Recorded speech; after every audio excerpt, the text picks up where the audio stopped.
Fala galera, tudo certo? Que bom que tá aqui hoje de noite com a gente, vendo esse vídeo. Não esquece, compartilhe, publique aí com seus amigos, para que vocês sejam abençoados com essa palavra.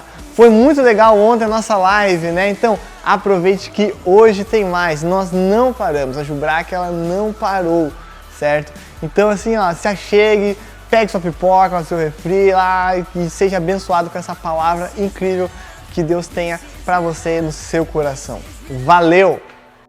Boa noite, gente. Que bom estar contigo mais uma vez nessa noite para o nosso Celebre Goel online por enquanto. Mas eu não vejo a hora de estar fisicamente, fazendo aquele festão de sempre, com muita alegria, com muita presença de Deus, com a nossa comunhãozinha no final na cantina, como diz meu amigo Beto, né? A comunhãozinha, a famosa comunhãozinha.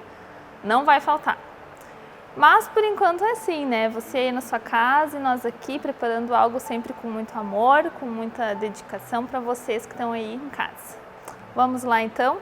Eu quero conversar hoje, o assunto que eu quero abordar é sobre o nosso coração. E eu quero usar dois textos da Palavra de Deus para conversar esse assunto com vocês nessa noite. O primeiro está lá em Mateus, capítulo 5. Versículo 8, que fala assim: Bem-aventurados os limpos de coração, porque verão a Deus. E o outro está lá em Provérbios. Provérbios 4, 23. Fala assim: Sobre tudo que deve guardar, guarda o coração, porque dele procedem as fontes da vida.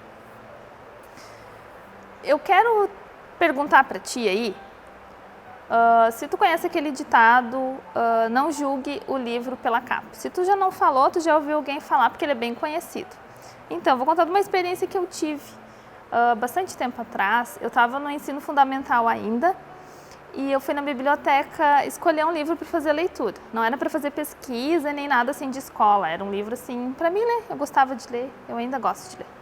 Bom, então fui lá na prateleira, escolhi um livro, aí teve um que me chamou muita atenção, que era um livro da capa bem colorida, bem bonita. E eu não me lembro nem do nome do livro, não me lembro mesmo. Aí tá, peguei meu livro, fui para casa, bem faceira, ler, entusiasmada.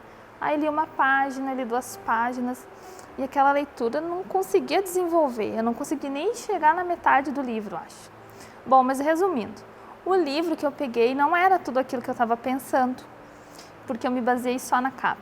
Eu não me interessei o que tinha dentro, não me interessei no conteúdo. Na verdade, eu não procurei saber o que era aquele assunto que estava abordando.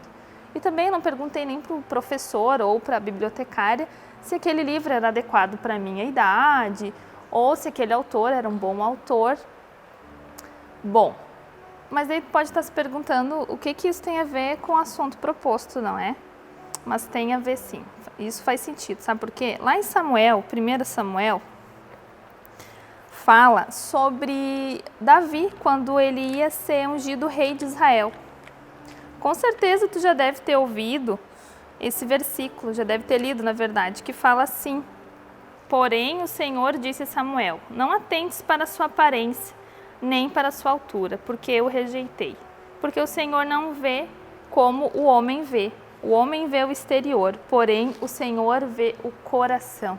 Então, aqui fala, quando Samuel foi lá, enfim, escolher, na verdade, um dos filhos de Jessé, e ele pensava que ia ser qualquer um, menos Davi, né?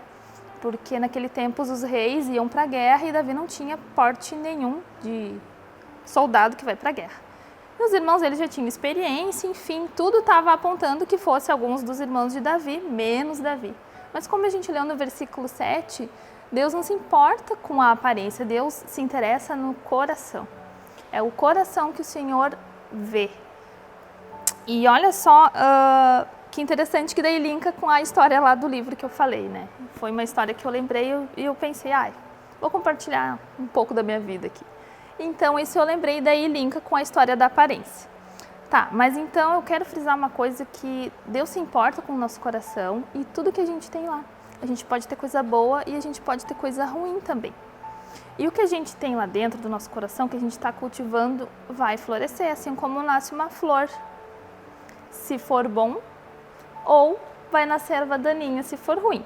Vocês conhecem a erva daninha, né? Aqueles matinhos que dá no meio da horta, no meio das florzinhas, assim, que rouba os nutrientes da flor e a flor acaba morrendo. Isso que é a erva daninha. E quando isso é exposto, né? Quando essas coisas são expostas, as pessoas conseguem ver dentro do nosso coração através da nossa fala, através do nosso comportamento. Lá em Mateus 12, 34, fala que do que a boca fala, do que o coração está cheio. Esse versículo está cansado de ouvir, né? E também o Provérbios 27, 19 fala algo tremendo, também bem parecido com Mateus, que fala assim, ó. Assim como a água reflete o rosto da gente, o coração mostra quem a pessoa é. Então, o coração revela o que a pessoa é. O que a gente tem dentro do nosso coração revela o que a gente é. Com certeza, tu já deve conhecer alguém ou ter visto aquelas pessoas que são sempre azeda, ranzinza, mal-humorada, grosseira, sabe, que tem esse comportamento. Pode ter certeza que o que ela tem dentro do coração não é coisa boa. Ela não tem cultivado coisas boas dentro do coração dela e por isso que ela gera esse comportamento negativo.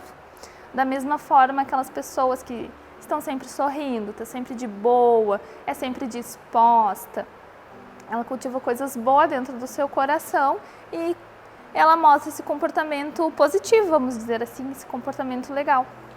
Mas voltando lá para o início de Provérbios, ele atenta para guardar o nosso coração, certo? Tá, mas aí o que é guardar o coração? O que significa isso? Meu coração já está aqui guardado na minha caixa torácica? Não, gente, não é esse coração que eu estou falando. Guardar o coração significa cuidar dele, cuidar com o que é bom e proteger ele das coisas ruins. E tá atento com as coisas que moldam o teu coração, que é de onde saem os nossos pensamentos, os nossos desejos, as nossas emoções e de onde é produzida a nossa ação. E também eu quero chamar a atenção aqui para um fator bem importante, que é sobre as influências. Cuidado com o que tu está assistindo, cuidado com aquilo que tu está vendo, presta atenção. Lucas 11:34 fala sobre isso. Vamos ver o que diz lá em Lucas 11:34. Com certeza também tu já deve ter ouvido esse versículo. Fala assim: são os teus olhos a lâmpada do teu corpo. Se os teus olhos forem bons, todo o teu corpo será luminoso. Mas se forem maus, o teu corpo ficará em trevas. Então, gente, fica atento ao que tu está assistindo.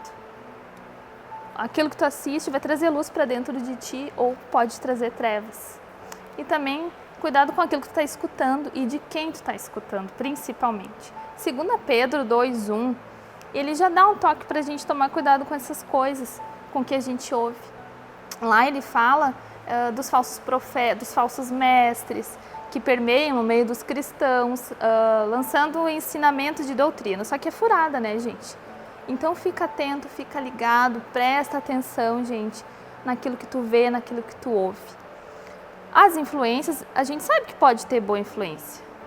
Isso é muito bom para a nossa vida, a gente cresce, enfim, muitas coisas boas acontecem quando a gente tem boa influência. Mas a gente não pode esquecer que a gente tem um adversário também.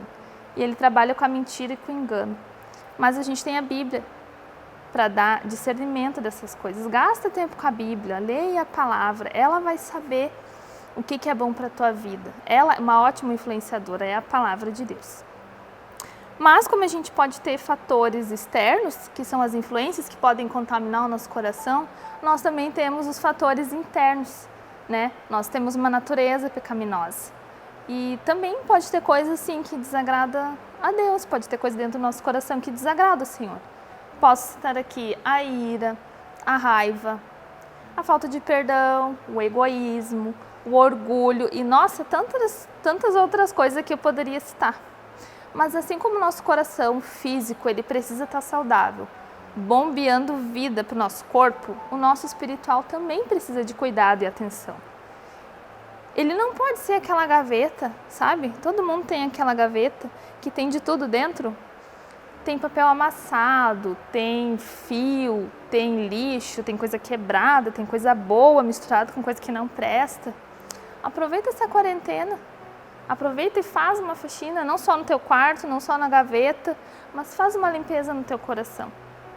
Tira tudo aquilo que não presta. Quando a gente limpa, não fica mais espaçoso, não cabe mais coisa quando a gente tira todo o lixo para fora? Então, esse espaço que sobrou, coloca coisas boas, coloca gratidão, coloca alegria e coloca a palavra de Deus, principalmente. E eu quero que você reflita um pouco nos versículos que a gente fez a leitura e olha para o teu coração, analisa como que ele está, veja do que ele precisa. E isso só tu pode saber, só tu e o Senhor sabe como é que está o teu coração. E se o teu coração está doente, o Senhor tem cura para ti. Se ele está cheio de desejos maus pensamentos, maus desígnios, como diz a palavra, purifica teu coração através da palavra. Através da palavra que a gente limpa o nosso coração, enche a nossa mente de coisas agradáveis. E apresente teu coração ao Senhor, apresente teu coração a Deus. Seja sincero, seja transparente diante dele. Diga ao Senhor tudo aquilo que precisa ser removido, tudo aquilo que tem desagradado a ele. E cuida do teu coração para que sempre ele seja saudável e sempre emane vida. Assim como o nosso coração físico emana vida para o nosso corpo, bombeia sangue para tudo funcionar, que o teu coração espiritual emane vida. E que o Senhor encontre sempre um lugar no nosso coração que esteja limpo e que encontre sempre um coração contrito e quebrantado. O Senhor não rejeita. E eu convido você a orar. Nesse momento, vamos fazer juntos essa oração. Pai, em nome de Jesus, nós queremos, Senhor, te agradecer por esse momento tão precioso, Pai, que o Senhor preparou para nós. Senhor, preenche o nosso coração, Pai, com pensamentos e desejos que venham do Senhor. Nós apresentamos a Ti, Pai, o nosso coração. Sabemos que quando apresentamos, Pai, o nosso coração a Ti, o Senhor muda, Pai. Nos ajuda, Pai, a tirar aquilo que não está Te agradando. Remove, Senhor, tudo que não Te agrada do nosso coração. O nosso desejo, Pai, é Te agradar, é viver para Ti. Nós ansiamos, Senhor, ver a Tua face, mas só os limpos de coração o verão. E nós pedimos, Pai, limpa o nosso coração, Senhor. Nós Te amamos e queremos Te servir melhor, Pai, nós queremos ser melhores. Nos ajuda, Espírito Santo, nesse processo, porque Tu és aquele que convence. Nós precisamos de Ti, Senhor. Nós colocamos o nosso coração diante de Ti. No nome do Senhor Jesus. Amém. Que essa palavra fique no teu coração. Até a próxima. Um beijo.